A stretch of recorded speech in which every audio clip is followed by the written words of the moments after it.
ষাট গম্বুজ মসজিদ।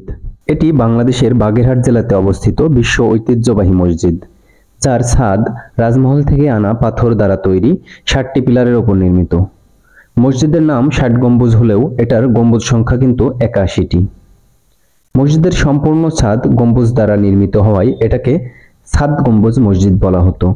কালক্রমে তা ষাট গম্বুজ হিসেবে পরিচিতি পায়।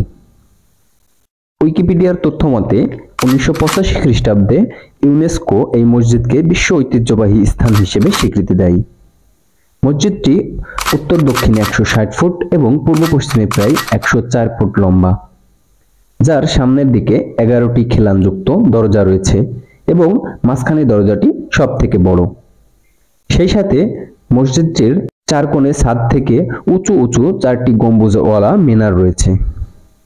মসজিদটি কে কখন নির্মাণ করেছে তার সঠিক তথ্য পাওয়া না গেলেও ধারণা করা হয় ১৫০০ শতকের দিকে খান জাহান আলী দরবার ঘর হিসেবে ব্যবহারের জন্য এটাকে নির্মাণ করেন।